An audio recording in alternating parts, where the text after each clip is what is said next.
Infotaman, je vous souhaite la bienvenue à la chaîne YouTube École de Sagesse. Mon prénom est Lola. Je suis congolaise. Mon prénom signifie le paradis ou le ciel. J'anime l'émission Afrique, écrit-on histoire. À travers cette émission, je vais parler des différentes périodes qui marquent fortement l'histoire du peuple noir. C'est une méthode didactique qui permettra au peuple noir de prendre conscience de l'ampleur des préjugés négatifs que lui collent les peuples à peau blanche et de mieux comprendre les enjeux politiques, économiques, culturels, etc. de ces peuples à peau blanche. Ces vérités permettront au peuple noir de comprendre que ses ennemis ne sont pas uniquement proches de lui, mais proviennent aussi des cultures étrangères. Cette émission est un instrument pour vous inciter à la prise de conscience, à la réflexion et à l'action. Aujourd'hui, je vais parler de la période précoloniale en présentant les chevaux crépus. L'histoire du peuple noir n'a pas commencé avec la période coloniale, comme le font savoir l'école étrangère mensongère et les médias manipulatrices qui font des propagandes contre le peuple noir. On ne devient pas intellectuel, parce que l'on a fréquenté l'école des Blancs qui abrutit les élèves avec des mensonges fabriqués de toutes pièces pour empêcher aux Noirs et au reste du monde de connaître la vraie histoire du Noir. Avant la colonisation, l'Afrique avait des royaumes très puissants et riches. Puis ces royaumes étaient enviés par les Arabes et les Européens. Il y faisait bon vivre. Les ancêtres qui avaient bâti ces royaumes étaient des intellectuels. Un intellectuel, c'est celui qui sait faire un très bon usage de ses capacités intellectuelles pour bien construire sa vie privée et être utile à sa communauté ou à l'humanité. Voici la présentation de quelques caractéristiques des cheveux crépus. Première caractéristique, la texture des cheveux crépus. Les cheveux crépus sont aussi appelés cheveux frisés. Ils poussent du cuir chevelu et s'enroulent entre eux-mêmes. Les boucles des cheveux crépus sont très fines et très serrées entre elles. C'est pourquoi elles ont une forme aplatie sur la tête. Les cheveux crépus sont souvent secs, car le sébum sécrété par les glandes sébacées a du mal à arriver jusqu'aux pointes. C'est pour cela qu'il est important de leur accorder un soin particulier. Il existe diverses méthodes pour prendre soin des cheveux crépus. Ce sont par exemple les nourrir avec des masques contenant du lait naturel, des infusions huileuses, du miel, des plantes, etc., puis les hydrater régulièrement avec de l'eau. La texture des cheveux crépus diffère de l'une à l'autre. Ainsi il existe des cheveux très doux, légers, touffus, très crépus, etc. Les ancêtres utilisaient des soins capillaires naturels pour entretenir leurs cheveux. Par conséquent, les cheveux étaient en bonne santé et faisaient la fierté du peuple. Deuxième caractéristique, les couleurs des cheveux crépus. Il en existe 5 grands groupes, tels que les cheveux très noirs, marron, roux, blond et blanc. Les Africains qui ont la peau foncée portent généralement les cheveux noirs et marrons. Pendant que les albinos africains à peau blanche portent souvent des cheveux blonds et roux. Les albinos africains à peau rougeâtre portent souvent des cheveux roux.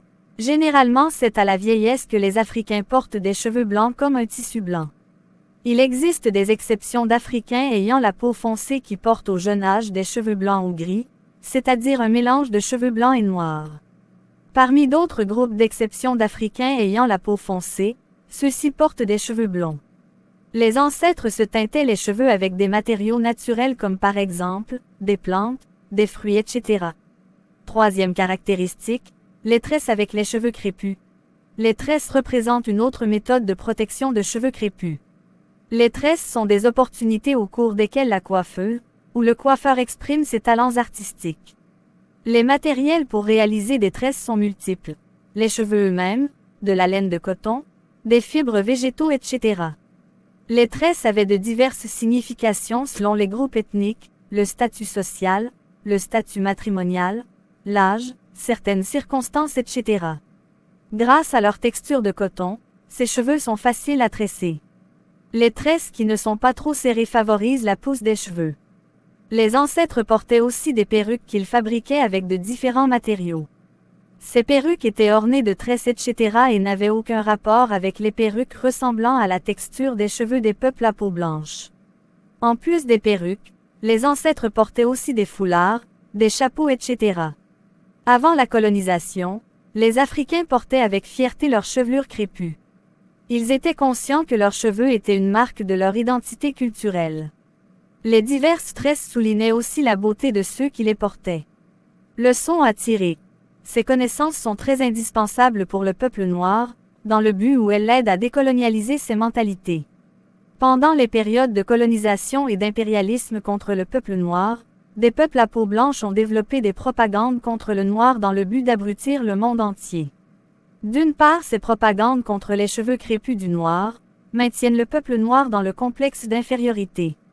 D'autre part, ces mêmes propagandes renferment les peuples à peau blanche dans un monde imaginaire, où ils croiraient qu'ils auraient les meilleurs cheveux. S'il avait vraiment de meilleurs cheveux, il n'aurait pas besoin d'envier secrètement le noir. C'est la fin de cette émission. Le thème qui a été traité permet au peuple noir d'apprendre des vérités qui ne lui ont jamais été enseignées à l'école étrangère. Le peuple noir avait connu une époque glorieuse, où il était indépendant de toute influence maléfique étrangère. Le peuple noir doit donner un sens à son existence en cherchant la vérité sur ses propres origines, afin de mieux comprendre son présent et mieux préparer son avenir. Je lance un appel aux Africains à retourner à leurs sources, car c'est là que se trouvent les solutions pour construire leur avenir. Les Africains sont des descendants de grands bâtisseurs de civilisation, qui étaient enviés par les ancêtres de leurs actuels oppresseurs étrangers. Le peuple noir doit écouter son propre cœur et celui de son Créateur, puis rejeter la voix diabolique de ses oppresseurs étrangers qui le sous-estiment. En agissant ainsi, il est sur le chemin de la sagesse et de l'intelligence. Très chers abonnés, merci pour votre attention et veuillez partager cette vidéo au maximum à vos contacts pour permettre à plusieurs de s'instruire. Peyo, au revoir.